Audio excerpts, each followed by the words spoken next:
I think they're a team overall, and especially looking at them defensively, that I think they have a really good culture. I think their coaching staff has really done a good job of sustaining success there.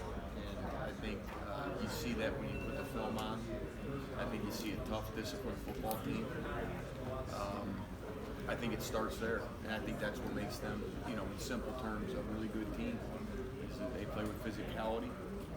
They know their assignments. They're disciplined. They're very well coached, and they're a team that has done it repeatedly and has success for a sustained amount of time. So that it makes sense, right? Similar to anybody that you've played this year.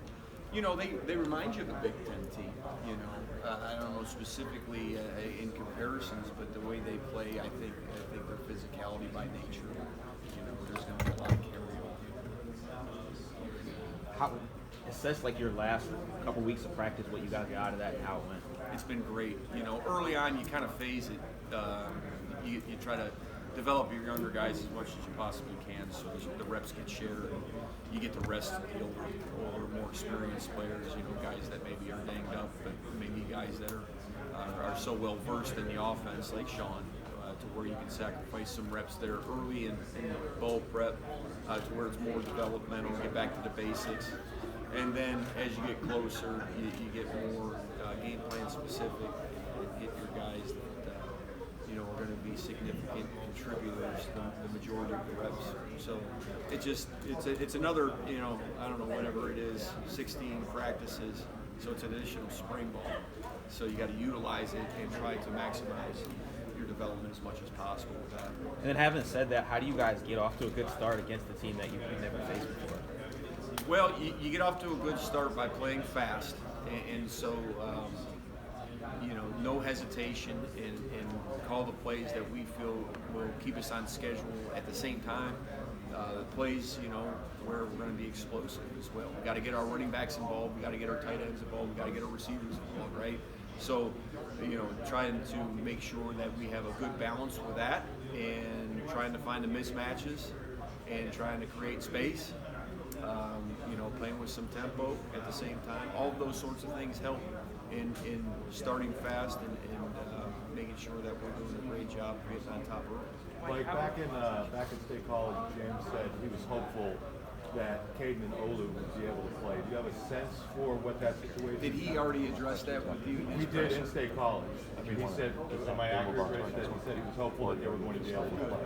Good. And do you have a sense for where that is? And regardless, what would it mean if they were able to come back and play for you? Well, it's what Coach said, had a change with that and let him be the voice there.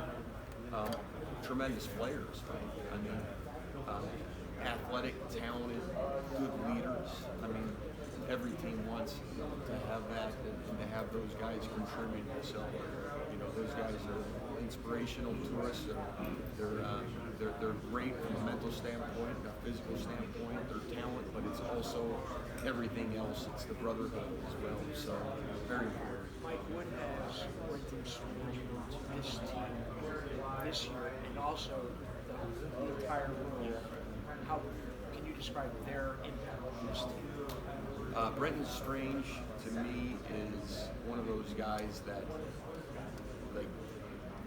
he's very intense.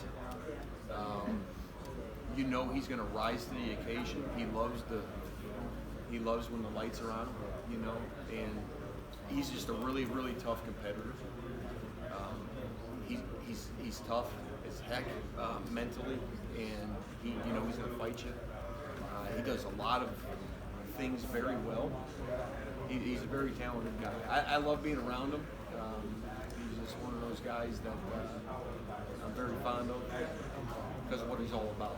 So what he's done as far as leadership-wise, he's a guy that sets the tone in that room. But all of those guys, I think, are very competitive. So it's kind of like, okay, he rises his play, so the next guy rises his play. And that's kind of, how it goes. And that's what your room should be. And yet, it's the same as the quarterback room. I say it all the time. Like everybody wants to be the quarterback. Everybody wants to be the premier tight end. But at the same time, they're good teammates. They compete against each other, but they're good teammates. And that's just what you want to have. And you got to give Coach Howell all the credit in the world for developing that room and keeping that brotherhood together and keeping it tough. Mike, what would you say is the leading factor in your players choosing to play in the bowl game despite already declaring for the draft? Well, I think it's all individual, you know what I mean? So whether one guy wants to and the other guy doesn't, it's whatever their individual preference is, whatever their thoughts are, their family discussions and that sort of thing. It's so individualized. I couldn't speculate really. Was there a strategical difference between last year? Because I remember there were a number of guys who declared for the draft after the bowl game was played. Yeah. And this year, you had a number of guys who announced that decision before the game. Was there a difference in the decision to kind of put that out, or is that also individual? There's so much to think about as far as everything's concerned. My job is to get a good game plan and call a good game against Utah and win the Rose Bowl. That's where my focus is at. All the other stuff to me is just all smoke and mirrors. You got a cornerback who's out. He's an NFL guy, Clark Phillips. Could you do anything to maybe target his replacement? Sure. I mean, you've got to make sure that if there is anywhere on the field that you feel you have an advantage, you better make sure that you target. So, a lot of our offense is based on pure progressions, and so if one guy's double covered, we go to the guy that's one-on-one, basically. That's as good as you can get one-on-one, right, unless they bust. But there's going to be certain plays where you're trying to get certain guys scot-free, but against this type of defense, and as much man as they play, you're going to get one-on-one coverage. Our guys are going to have to rise to the challenge and win those one-on-one matchups. And I know that they feel good about their plan and who they have behind them, and they're going to be competitive. And it's like anything. It's like this is an opportunity for the next guy to step up and to prove what he can do. It's going to be a great competition. It's going to be fun to see. Mike, last year at this time, you were getting a lot of questions about the short yardage situations and how you guys struggled last season. This season, obviously, it was a much different scenario. What do you attribute that improvement to? I think just a little bit of a really good package that we've come up with, but it's not just plays. I think plays are kind of secondary, really. It's about the players' attitudes and their belief in one another, their ability to come off the ball, and I think our backs have done a tremendous job. I think Sean's done a great job making sure that we're in the right plays. Our staff has done a tremendous job game planning and helping me out and making sure that we're taking advantage of whatever front that we see. So it's a collective deal, and there's a lot of shared ownership on it from players and the rest of our staff who have been tremendous throughout the whole season. Just going back from it really starts in the spring, and you want to make sure that what you're repping in the spring, what you're repping in fall camp, those situations. Because when you get the tough part about short yardage is there's always so much banging you can do, and to put your hand in the dirt, get 22 personnel, 13 personnel, whatever you're in, and to muscle up and to go full speed and get a really quality rep. That's very, very hard to come by, and they're very valuable. And so you got to be careful at the same time because you want to be healthy. And that's always the fine line of how much short yardage you can rep during the week. So those are important things, but I think those are the most important parts of life. Have you guys repped it during the season this year, or have you kind of just Same. said the same? Yeah. Both Nick and K-Tron have seen a lot of work this season. Have had successful seasons, but ultimately, one can only be out there for that first series. How do you That's guys? not necessarily true. We can go two tailbacks right now. It's not against us. Typically this season it's been one.